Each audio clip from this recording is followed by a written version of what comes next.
درود شریف پڑھو۔ اللہم صلی علی سیدنا مولانا محمد وعلی آل سیدنا مولانا محمد وسلم۔ نحمدہ ونصلی علی رسولہ الکریم، اما بعد۔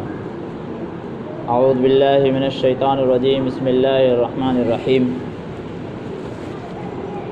قل هل يستوي الذين يعلمون والذين لا يعلمون، وقال تعالى في موضع آخر فاسألوا أهل الذكر إن كنتم لا تعلمون۔ قال النبي صلى الله عليه وسلم العلم صلاحي، وقال عليه الصلاة والسلام رأس العلم معرفة الله، او کما قال علیہ الصلاۃ والسلام۔ میرے عزیز بھائیوں اور بزرگوں، اللہ رب العزت کا بڑا فضل اور اس کا احسان ہوا کہ اس نے ہم سب کو اپنا ایک اہم فریضہ یعنی جمعہ کی نماز ادا کرنے کے لیے اپنے گھر میں آنے کی توفیق عطا فرمائی۔ مزید دین کی نسبت پر کچھ کہنے کی اور سننے کی توفیق عطا فرمائی۔ ہم اللہ تبارک و تعالیٰ سے دعا کرتے ہیں کہ اللہ تعالیٰ ہمیں صحیح سمجھ عطا فرمائے۔ میں نے آپ حضرات کے سامنے قرآن کریم کی آیت پڑھی، اس میں اللہ تعالیٰ ارشاد فرماتے ہیں کہ قل هل يستوي الذين يعلمون والذين لا يعلمون، کہ اے پیارے حبیب صلی اللہ علیہ وسلم آپ لوگوں سے کہہ دیجئے کہ کیا علم والے اور انجان لوگ برابر ہو سکتے ہیں؟ فاسألوا اہل الذکر ان کنتم لا تعلمون۔ دوسری جگہ اللہ تعالیٰ ارشاد فرماتے ہیں کہ اگر تمہیں دین کی بات معلوم نہیں ہے تو علم والوں سے جو ہے پوچھو۔ یعنی ان آیات میں جو ہے اللہ تعالیٰ نے علم دین کی فضیلت کو بیان کیا ہے کہ علم دین جو ہے کتنی بڑی دولت ہے۔ اللہ کے پیارے حبیب صلی اللہ علیہ وسلم ارشاد فرماتے ہیں کہ العلم صلاحی، کہ علم جو ہے میرا ہتھیار ہے۔ اگر انسان کو جو ہے خطرہ ہو دشمن کا اور اس کے پاس اگر ہتھیار نہ ہو تو وہ انسان جو ہے دشمن کا مقابلہ نہیں کر سکتا ہے۔ کسی بھی وقت جو ہے دشمن اس کے اوپر حملہ آور ہو سکتا ہے۔ اسی طریقے سے انسان کا دنیا میں سب سے بڑا جو دشمن ہے وہ ہے شیطان۔ قرآن کریم میں اللہ تعالیٰ نے خود ارشاد فرمایا کہ ان الشیطان للانسان عدو مبین، کہ بے شک شیطان جو ہے انسان کا کھلم کھلا دشمن ہے، چھپی ہوئی بات نہیں ہے۔ اس دشمن کا مقابلہ کرنے کے لیے اللہ کے پیارے حبیب صلی اللہ علیہ وسلم فرما رہے ہیں کہ علم جو ہے میرا ہتھیار ہے۔ اگر یہ ہتھیار تمہارے پاس موجود ہوگا تو شیطان کا تم مقابلہ کر سکتے ہو، اپنے دشمن کو جو ہے تم پچھاڑ سکتے ہو۔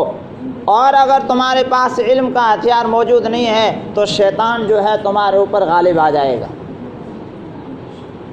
اور یقیناً بات بھی یہی ہے کہ جس انسان کے پاس علم ہے وہ انسان جو ہے اللہ تعالیٰ کو پہچان سکتا ہے، اللہ کے پیارے حبیب صلی اللہ علیہ وسلم کو پہچان سکتا ہے کہ اللہ اور اللہ کے رسول صلی اللہ علیہ وسلم کا مرتبہ جو ہے کتنا بڑا ہے۔ اور جس انسان کے پاس علم نہیں ہے وہ انسان جو ہے ضروری باتوں کو بھی نہیں جان سکتا ہے، اللہ اور اللہ کے رسول کی معرفت تو اس کو کیسے مل سکتی ہے؟ حضرت شیخ سعدی رحمۃ اللہ علیہ فرماتے ہیں کہ بے علم نہ تواں خدا را شناخت، کہ علم کے بغیر انسان اللہ کو پہچان نہیں سکتا ہے، اللہ کی معرفت اس کو نہیں نصیب ہو سکتی۔ اللہ کے پیارے حبیب صلی اللہ علیہ وسلم فرماتے ہیں کہ ایک عالم باعمل، اس سے جو ہے شیطان اتنا ڈرتا ہے جتنا جو ہے 1000 عبادت کرنے والوں سے نہیں ڈرتا ہے۔ فقیہ واحد اشد علی الشیطان من 1000 عابد، کہ ایک عالم باعمل شیطان پر جو ہے 1000 عبادت کرنے والوں سے بھاری۔ کیوں؟ اس لیے کہ شیطان یہ جانتا ہے کہ جس انسان کے پاس علم نہیں ہے اگرچہ وہ عبادت کر رہا ہے، کبھی بھی میں اس کے اعمال کو جو ہے ضائع اور برباد کرا سکتا ہوں۔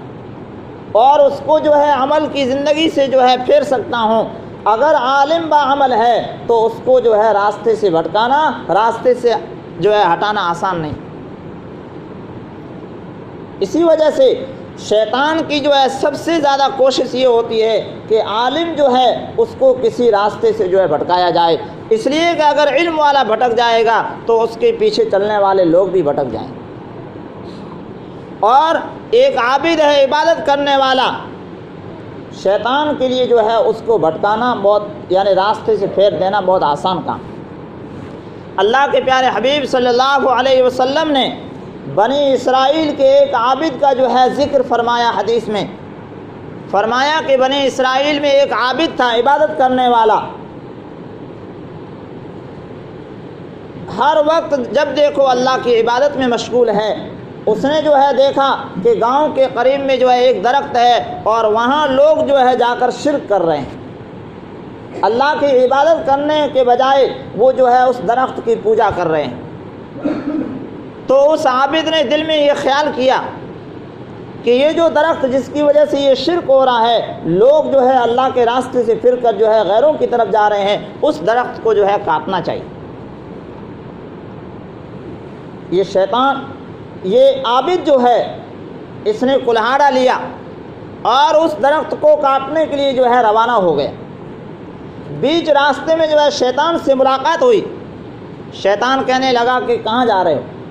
کہا کہ یہ لوگ جو ہے یہ شرک کر رہے ہیں اور اس درخت کو جو ہے میں کاٹنے کے لیے جا رہا ہوں۔ شیطان نے کہا کہ بھئی آپ اپنی عبادت کرتے رہو، آپ کو لوگوں سے کیا لینا دینا، لوگ جو ہے جہنم میں چلے جاویں اس سے کیا فرق پڑتا ہے، آپ تو جنت میں جائیں۔ اس نے جو ہے عابد نے ضد کی، دونوں کا جو ہے آپس میں مقابلہ ہوا اور اس عابد نے شیطان کو جو ہے پچھاڑ دیا، یعنی نیچے گرا دیا۔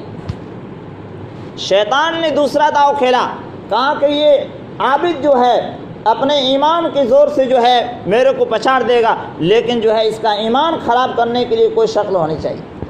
تو اس نے جو ہے دوسرا داؤ کھیلا اور کہا عابد سے کہ آپ جو ہے واپس چلے جاؤ، آپ کو جو ہے وقت پہ پیسے مل جائیں گے، آپ جہاں نماز پڑھیں گے مصلی کے نیچے جو ہے سونے کے جو ہے دینار آپ کو مل جائیں گے، سونے کی جو ہے اشرفیاں مل جائے گی۔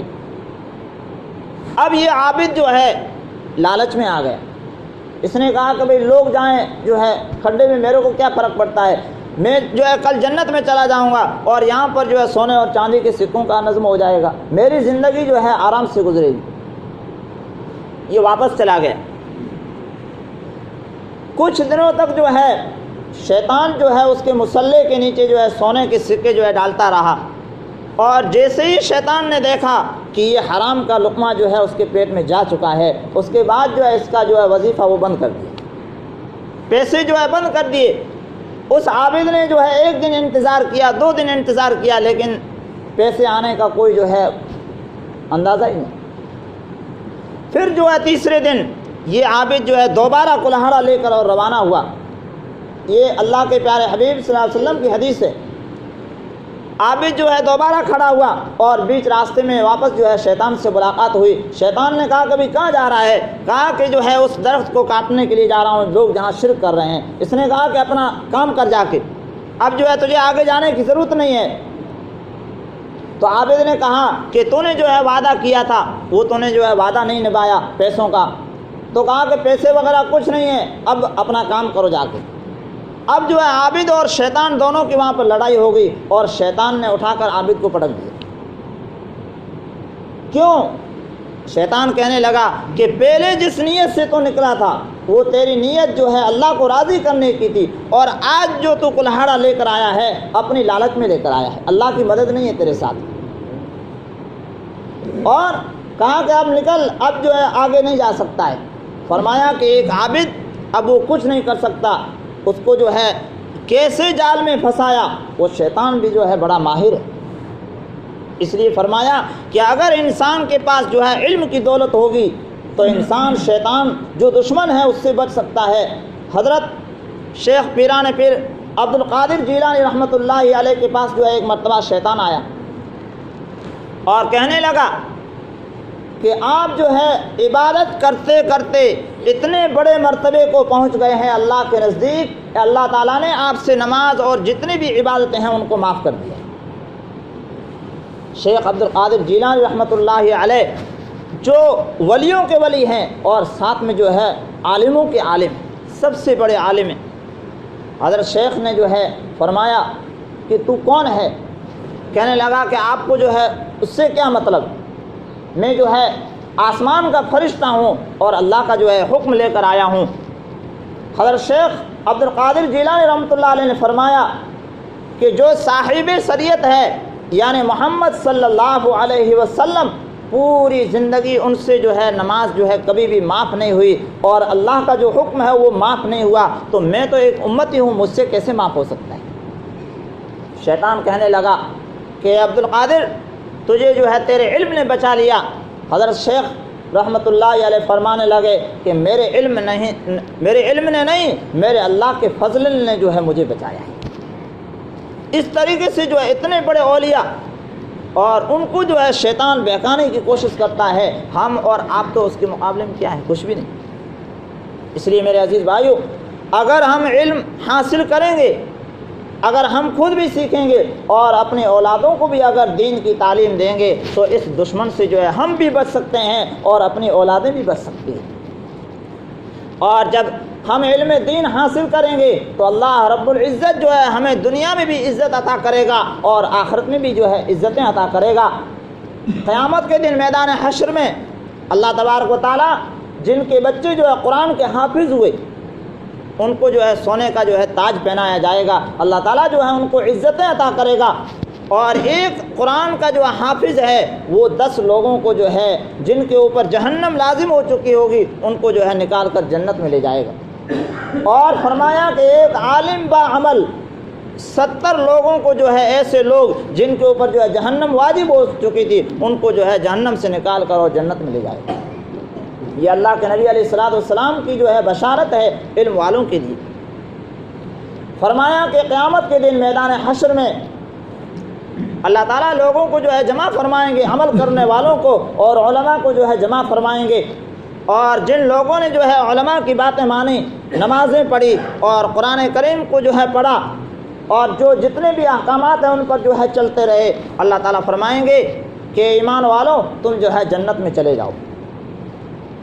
تو وہ علماء جو وہاں پر کھڑے ہوں گے وہ کہیں گے یا اللہ یہ لوگ وہ ہیں جنہوں نے جو ہے ہماری بات مانی اور آج یہ جنت میں جا رہے ہیں، ہم تو یہیں کھڑے ہیں۔ اللہ تعالیٰ فرمائیں گے کہ علم والوں تمہارا جو ہے آج اکرام کیا جائے گا، تم جو ہے عام لوگوں کی طرح ایک عام آدمی نہیں ہو، بلکہ ان علماء کو جو ہے ایک اونچے ٹیلے پر کھڑا کیا جائے گا اور اعلان ہوگا کہ جن لوگوں نے جو ہے ان علماء کی باتیں مانی تھی وہ قافلے کے ساتھ ان علماء کے ساتھ میں جو ہے جنت میں چلے جائیں۔ اتنے بھی جو ہے بڑی بشارتیں جو ہے اللہ کے پیارے حبیب صلی اللہ علیہ وسلم نے علم والوں کے لیے فرمائی۔ اگر ہم علم حاصل کریں گے تو دنیا میں بھی جو ہے عزتیں ملے گی اور آخرت میں تو ملنی ہے۔ فرمایا حضرت عمر رضی اللہ تعالیٰ عنہ جو امیر المومنین ہیں، جب تک وہ ایمان نہیں لائے تھے ان کے باپ جو ہے خطاب یہ کہا کرتے تھے اے عمر تجھے جو ہے اونٹ چرانے نہیں آتے تو دنیا میں جو ہے زندگی کیسے بسر کرے گا اور دنیا میں تو کس طریقے سے جیے گا۔ حضرت عمر رضی اللہ تعالیٰ عنہ فرماتے ہیں کہ ایک مرتبہ اسی جنگل سے جو ہے امیر المومنین کا قافلہ وہاں سے نکلا تو حضرت عمر رضی اللہ تعالیٰ عنہ وہاں کھڑے ہو گئے اور آنکھوں میں جو ہے آنسو آ گئے۔ تو صحابہ نے پوچھا کہ امیر المومنین کیا وجہ ہے کہ یہاں آپ ٹھہرے ہیں اور آنکھوں میں جو ہے آنسو جاری ہے؟ حضرت عمر رضی اللہ تعالیٰ عنہ نے اپنی داستان سنائی کہ یہی وہ جنگل ہے جہاں پر جو ہے میں اپنے اونٹ چرایا کرتا تھا اور میرا باپ جو ہے خطاب یہ کہا کرتا تھا اے عمر تجھے جو ہے اونٹ چرانے نہیں آتے دنیا میں تو جو ہے کیسے جیے گا؟ لیکن فرماتے ہیں کہ قربان جاؤں میں محمد صلی اللہ علیہ وسلم پر اور میں قربان جاؤں اس قرآن پر کہ میں جو ہے قرآن سے جڑا اور صاحب شریعت سے جڑا، آج میرا یہ مقام ہے کہ میں امیر المومنین ہوں اور یہ سارا قافلہ جو ہے میرے پیچھے چل رہا ہے۔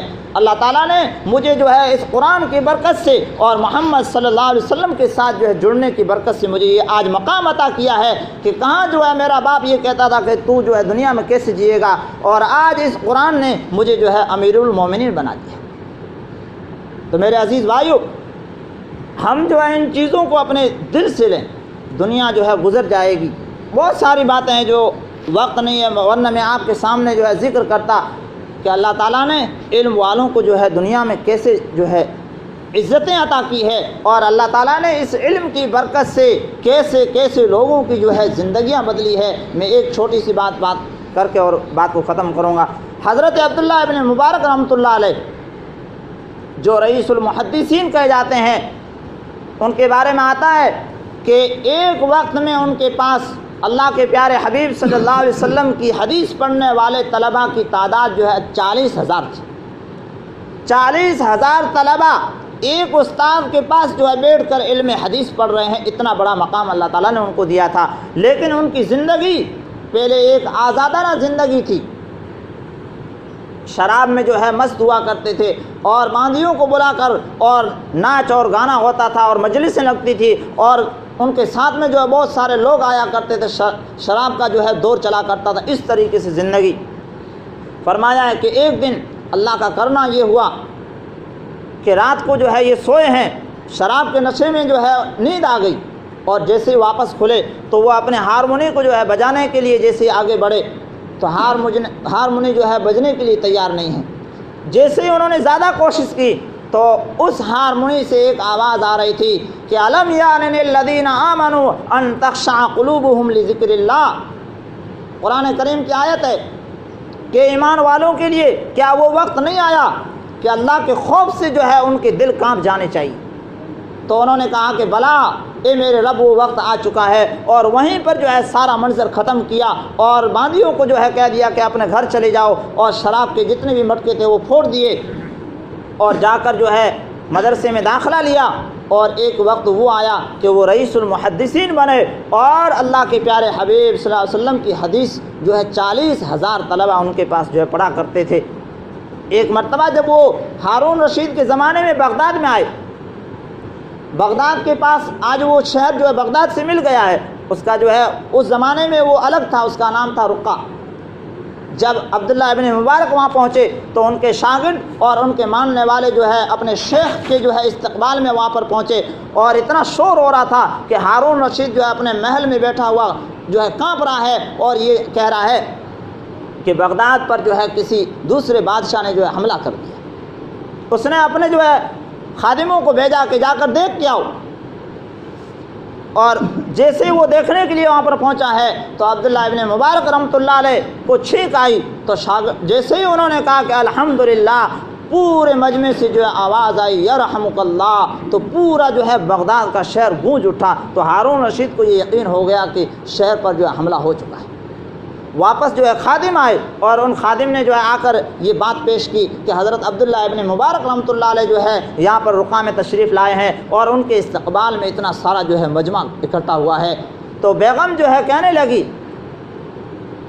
ہارون رشید کی جو اہلیہ کہنے لگی کہ تم یہ کہتے ہو کہ ہم جو ہے دنیا کے بادشاہ ہیں، تم دنیا کے چھوٹے سے حصے پر جو ہے انسانوں کے جسم پر حکومت کرتے ہو۔ یہ اللہ والے، یہ علم والے وہ ہیں جو لوگوں کے دلوں پر راز کرتے ہیں، دلوں پر جو ہے بادشاہی کرا کرتے ہیں۔ تو میرے عزیز بھائیو، ہم جو ہے اس بات کو سمجھیں، اپنے بچوں کو جو ہے دینی تعلیم سے جوڑیں، اور ہمارا جو مکتب ہے اس کو ہم مضبوط کریں۔ دنیا کے لیے تو ہم بہت سارے پیسے خرچ کرتے ہیں، اسکولوں میں جو ہے پڑھانے کے لیے ہمارے پاس 10,000 نہیں 20,000 اگر بچے کی فیس لگ جائے تو بھی جو ہے ہم دینے کے لیے تیار ہوتے ہیں، اور یہاں پر جو ہے بچے آ رہے ہیں یا نہیں آ رہے ہیں، اور امام صاحب کو جو ہے ضرورت پوری ہو رہی ہے یا نہیں ہو رہی ہے، کس چیز کی ضرورت ہے ہمیں کوئی پتہ نہیں ہے۔ اگرچہ ہم دنیا میں تو ایسا کر سکتے ہیں، لیکن آخرت میں جو ہے ہم پکڑ سے بچ نہیں سکتے۔ اللہ تعالی ہم سب کو عمل کی توفیق عطا فرمائے۔